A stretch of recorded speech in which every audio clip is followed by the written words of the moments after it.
plenty of things you should worry about on a Royal Caribbean cruise, but there are also other things that I get asked about all the time that I just want to tell people, like, you don't have to worry about it. It's not something that is really worthy of your concern. What I mean by them is that they're valid, like, concerns in the sense that they think about it, but the likelihood that it's really going to negatively impact your cruise or something you should pay that close attention to, I think is overblown. And I was recently asked this on one of my YouTube lives that we do every Monday, by the way, on our YouTube channel at 7:30 p.m. Eastern. Someone asked me about, the weather, and is it better to go in January or March for a cruise in terms of it being warm? And like, I kind of hemmed and hawed about it a little bit because the issue isn't so much that one is superior. I mean, March is probably going to be warmer, but like, I wouldn't avoid a cruise in January. I mean, I joked you should do both, but like, January is still a great time to go. I love going on cruises in January. Yeah, it's not nearly as warm as other months of the year, but as long as you're going somewhere with a heated pool, which, hey, I forget if this question was about the Royal Beach Club or not, but like, if you have a heated pool, you're good. Like, enjoy it, take advantage of it. But that's like one of the things, like weather in general is one of those things because like this question, not this person's question, but another question related to that one that really, it doesn't make my skin crawl, but it's just like, did you think about this question is what's the weather like in blank in certain month here in blank place? And I always want to respond, and I sometimes do actually say something like, if I were to ask you, hey, I'm going to come to your hometown and visit you in, July, what's the weather going to be like? You'd probably be like, I mean, it could be rainy, it could be sunny, it could be hot, it could be cold, it could be humid. Like, there's just so many variations of it. It's not so much like there is some constant out there. This is especially true also of somewhat related to this. People who ask about the ocean conditions. Is this month going to be, if I go on a cruise in this month on this ship, am I going to get seasick, or is it going to be less likely to be motion in the ocean? And I get where people are coming from. Listen, if you've never been on a cruise before, I think this is probably a question that makes a lot of logical sense, but it's like asking you to predict the weather in your hometown at any point in the year, like more than 6 months in advance. I mean, it's nearly impossible. And this is something that a lot of people who don't cruise ever or haven't cruised a lot of probably think about a lot. And it's just, obviously I try to do my best here to share with all of you, why you can't think about that, because the weather, no matter the region of the world, no matter the time of year, it can vary considerably. I mean, yes, obviously, if we're talking about a Caribbean cruise in March, we don't have to worry about hurricanes. But like, that's kind of like an outlier situation. Like, I mean, that's a major thing. But what most people are talking about is going to be warm enough. And of course, that's a very subjective question in and of itself, because we'll go somewhere and my wife will be freezing and I'll be very comfortable, or I'll be very hot and she'll think it's very comfortable. Like, it's just one of those things where like, it's so subjective. So one person's too hot, too cold, too rainy, too sunny, whatever, can vary considerably. And really, that led me to other things that we talk about a lot that I think people worry too much about. Probably if the weather is one, then probably 1A are negative cruise reviews. We've done this a lot here on the YouTube channel, talking about why you really should not pay any attention to bad reviews. I'll oftentimes get questions in my YouTube live as well, like, hey, I read some negative reviews about this ship, or Matt, why don't you talk about this ship? Is it bad?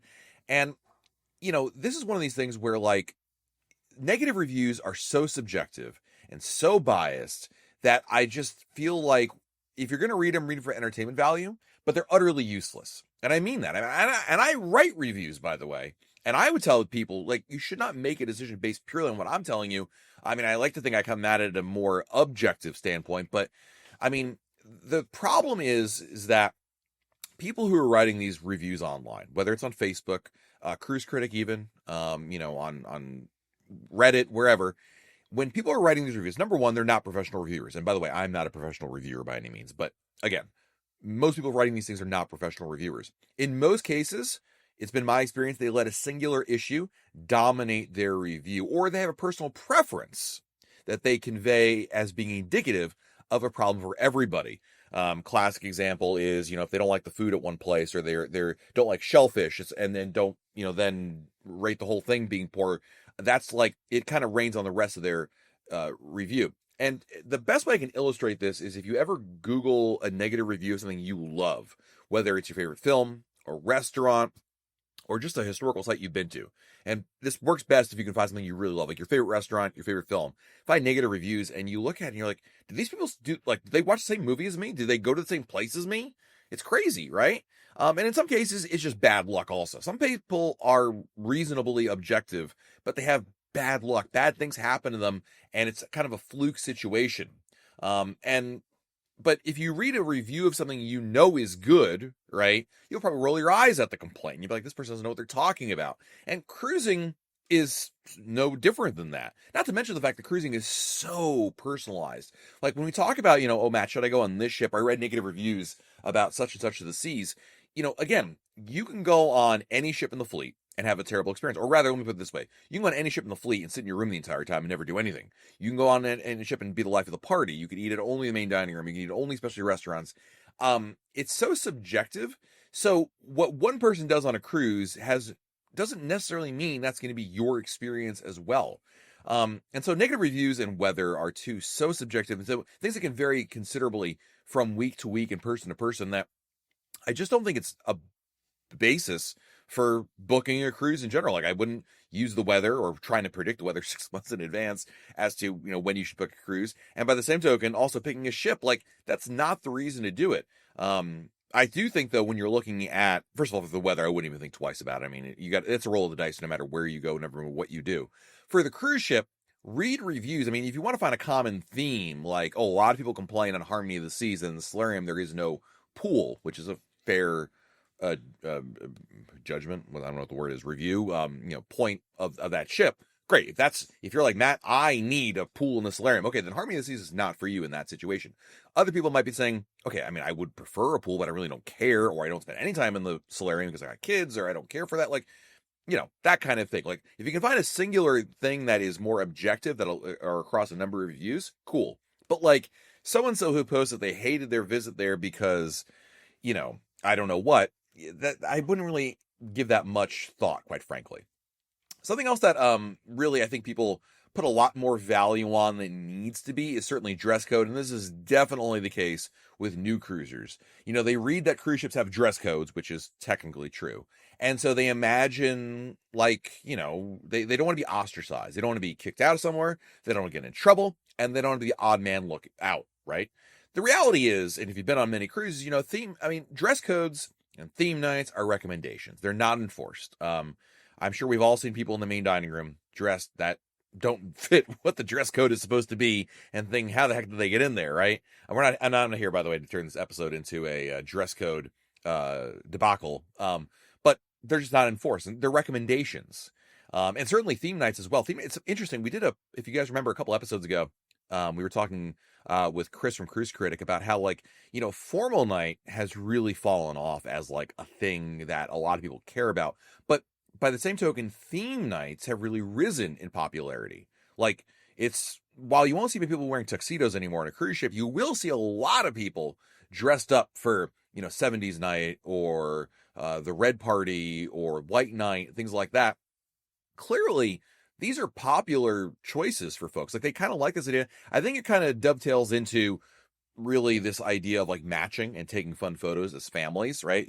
I think this kind of started with the Christmas stuff, everybody wearing pajamas and taking photos, and now it's kind of like grown from there. But anyway, but it's all optional. It's all up to you. You don't have to worry about that because you don't. I think that's something else to point out. Also something interesting, there was a Reddit thread. Actually, I read it this morning. Somebody, if I can find it really quick, let me see if I can do this while I'm recording this very quickly. Somebody posted on Reddit about check-in times, and I just liked it because they quoted me without quoting me. They say, this is the post. The guy who does the Royal Caribbean blog says they don't enforce the assigned embarkation times in his experience, and then went on to ask if that's really true or not. And that's actually on my list here of things that people don't need to worry about that much. Like, yes, check-in times matter. I have not gotten to the point yet where I will tell everybody you could ignore check-in times. I still think you should. Well, you need to do it anyway because you need to get a check-in time, that is, in order to fulfill to get your set sail pass and all that. So, like, for that reason alone. But I can tell you that I have not been asked for my check-in time since at least 2022. I'm going to guess that's the last time I was asked for it. I'm not going to the point though of saying that they're pointless. I mean, theoretically, I guess someone could ask you, but I just cannot recall the last. And I cruise a lot. It's not like I cruise 2 times a year, and that's like this past year I cruised 14 times. Granted, they weren't all in Royal Caribbean, but you know what I mean. Like I think I have a pretty good sense of where that's at and what the expectations are. But I would just simply say this: that you shouldn't worry so much about check-in times. Like I've gotten to the point now where I don't like check-in time is open to get a check-in time rather. You can get it at midnight. I don't wait for midnight anymore because I'm probably asleep anyway at home. But I'm not going to go out of my way for it. If I'm at home and like I'm watching TV, oh, it's midnight, cool. I'll do the check-in. Sure, get a check-in time. But I'll wait till 9 a.m. the next morning. And if I don't get 11:30 and I get 12 o'clock, that's fine. Because in reality, no one's really checking it, so it doesn't bother me that much. But that's like, something else that it's what, again, going back to the theme of this podcast episode, things you shouldn't worry that much about. People worry too much about is certainly getting like the earliest check-in time. Yes, theoretically, but in reality, it's almost meaningless. Not to mention the fact that like the suite people can get in an hour before whatever time they get the check-in time for. I mean, it's been vague for a while, and I just feel like it's not something that you need to put that much emphasis on. And then this one, probably, I'm sure I'll get some comments on parking offsite to save money. This has been my view for a long, long time. I'm really not a fan of offsite parking for 2 reasons. Number one, I don't think you save that much money in most places. I mean, it's a couple bucks. And hey, if your cruise is like, if you're doing like a back-to-back or something like that, okay, yeah, I'll give you that. But my biggest reason why I don't like offsite parking is the hurry up and wait. The shuttles, the crowds, the lines. Every time I've ever done it, I've regretted it almost immediately because you're there, you park your car, cool, and then now you're waiting for the shuttle, and there's other people there. The shuttle, first you got to wait for the shuttle to arrive. That could be 30 seconds, it could be 10 minutes, whatever, but that's more time now I'm standing around doing nothing instead of, getting into the cruise terminal. Then the shuttle arrives. Okay, now you got to wait to get a spot on there. Hopefully, the amount of people ahead of you don't take up all the space. If that's the case, now you got to wait for another shuttle to come there. And then that's actually not as bad, though, as coming back, because when the cruise is over, and now you're all doing the reverse, it seems like those shuttle lines are always like super long. I think every time I go to Port Canaveral, I can see the shuttle people waiting for shuttles because it's right by the parking lot. And it just seems like there's always just a long, even no matter what time I get off on the ship in the morning, it just always seems like that. And I just don't want to when the cruise is over, I want to go home. I don't want to stand another line and you're tired, you're upset the cruise is over. Like, I just would rather just pay to park at the cruise terminal a little bit more and enjoy the convenience. I think that is totally worth it right there. So I feel like that's certainly something there. And last but not least, if I have not insulted you or made you yell at your phone yet, well, the key would certainly be another thing. And we've talked about the key a lot. The issue with the key, and listen, if you love the key, more power to you. I know the people out there say, Matt, when it's like, $5 more than buying the internet package, I'll buy it. Great, more power to you. The problem is you're not the people I'm talking about. I'm talking about a lot of newbies, especially, who, or Becky Menke from MEI Travel. She loves the key. These are the people that think the key is God's gift to them in order for a great embarkation day experience. And if they don't have the key, they would be at a major disadvantage. I could not disagree more. Yes, there are certain nice benefits. I think you can get a lot of those benefits on your own without buying the key. And I think you can also actually I've talked about this, but I probably should do like a separate article or video, just like how to get the key without buying the key, right? And going about it that way. But anyway, I digress. Like, the point is that there's a lot of benefits. It's all on the first day of the cruise, but you'll still get on the ship pretty quickly. Like, just, get an early check-in time, right? Get to the cruise terminal early. You're still going to board the ship. You'll be like, the people with the key might board 2 minutes ahead of you, but it's not going to be like you're going to be waiting in the terminal for hours later. When I'm trying to remember, there was a cruise I remember being in Tampa, and that actually did happen where we were like, not an hour later, but like we were like sufficiently later. But that must have been like right when cruises first restarted in 2021 or 2022. But anyway, I think the key sounds a lot better than it truly is. But I also don't think you'll be at a disadvantage without the key as much as you might think. All All right, friends, time to answer listener emails. This is a part of the episode where I answer emails you've sent me. First email is from Carlos. I'm emailing you from cold Northup in Canada. Truth be told, my family is a Carnival family. My wife and I have done well over 10 cruises with them, and only 2 with Royal Caribbean. We have a 6-year-old son, and we have a cruise booked on Carnival Jubilee in May of 2026 for my wife's birthday. The problems I have are mainly the cruise price and the flights to Houston. There's an alternative I just saw, and the prices are really low on Navigator. This is out of LA. Plus, flights for some reason are cheaper in LAX than Houston or Houston Hobby in Texas. I don't have a problem with losing my deposit with Carnival, as the whole trip is cheaper moving to Royal Caribbean out of LA. My wife's only issue is the kids live with Royal Caribbean. In your past experience, are the hours and activities pretty much the same as Camp Ocean on Royal Caribbean? My kids love that place on Carnival ships, and their hours are pretty much open from 8 a.m. to 1 a.m. They even take the kids for dinner as well. Not saying I want to dump my kids there all day, but Camp Ocean is a godsend for us. Keep them super busy at all times. Just looking for what Navigator these hours are and what their program is like for their age. So good question, Carlos. It's not quite the same. On port days it is. When you're in port, Adventure Ocean is open as long as the ship is docked in port. So let's say you're in port from 9 to 5. Then Adventure Ocean will be open from 9 to 5. And yes, they will take them to eat lunch in that situation because they're there at that hour.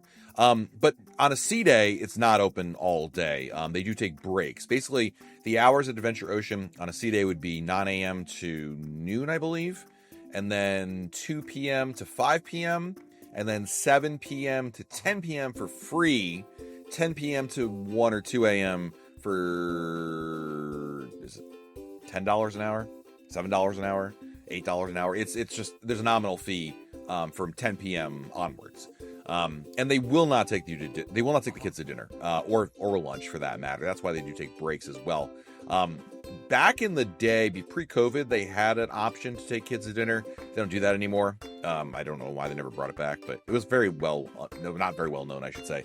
And I suspect that there wasn't enough demand, so they kind of nixed it. But so yeah, if Carnival's is open like literally 8 a.m. to 1 a.m. with no breaks in between, then no, it's not like that.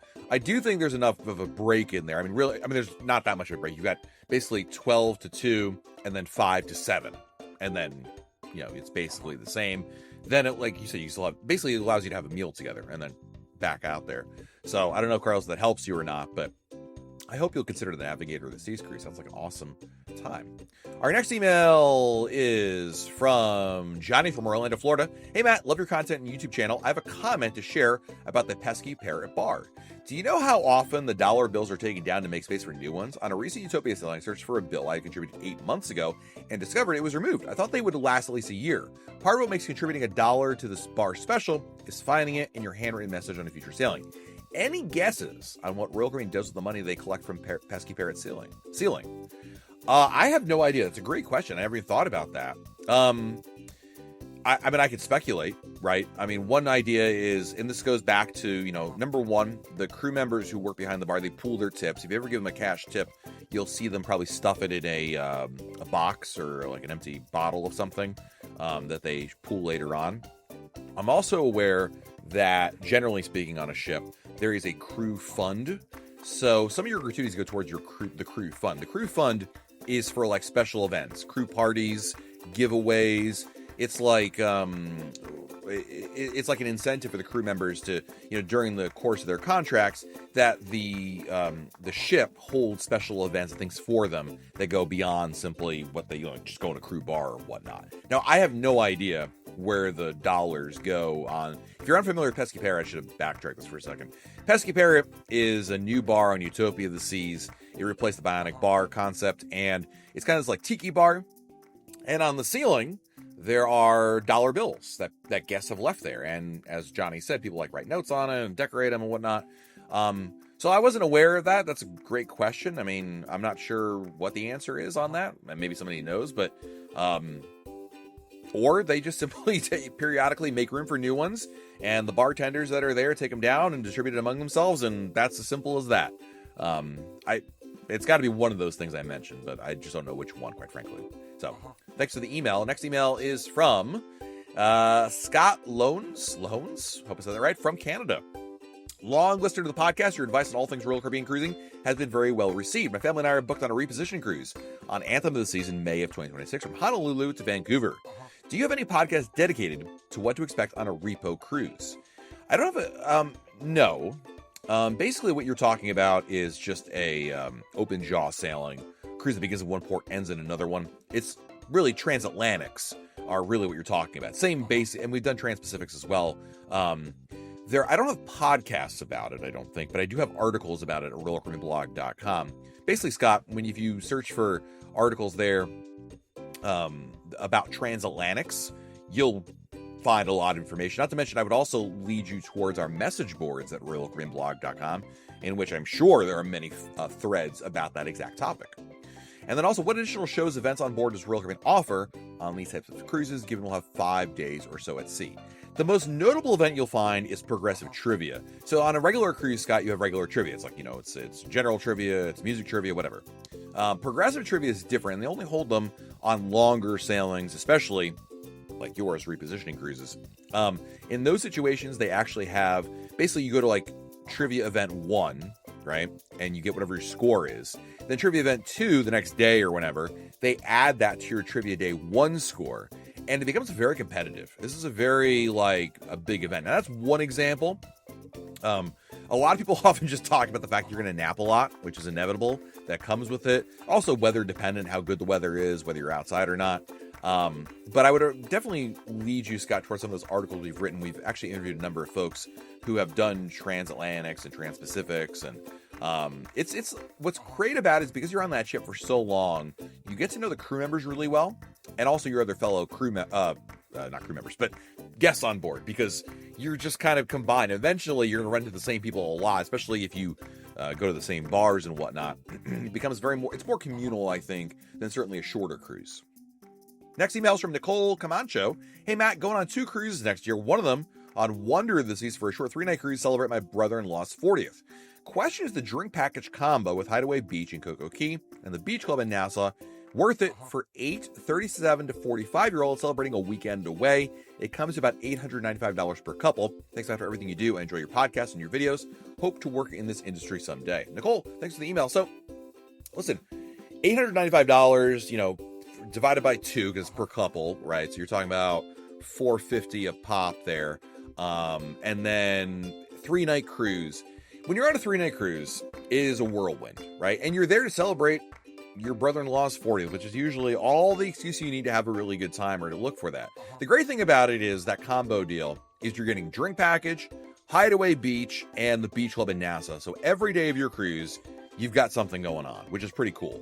And I mean, you're there to celebrate. It's one thing if you're going to go there, listen, we're going on this cruise because we want to have a weekend away from the kids and we want to read a book and that's it. Then probably not. But for this, if you guys are at all, looking for a good time, I feel like this is exactly what it's there for. It's pricey, but that's because it's a shorter cruise. That's the nature of the beast. But everything's locked in. It's good to go. It's a great combo deal for that. So I think it probably, based on what you've told me so far, Nicole, is exactly what you're looking for, I feel like. All right, well, that's all the time we have for this week's episode. Thank you for listening. Before we go, I want to just mention you can always email me your questions, matt@RoyalCaribbeanBlog.com, Matt, M-A-T-T, @RoyalCaribbeanBlog.com. Until next week, guys, we'll talk again real soon.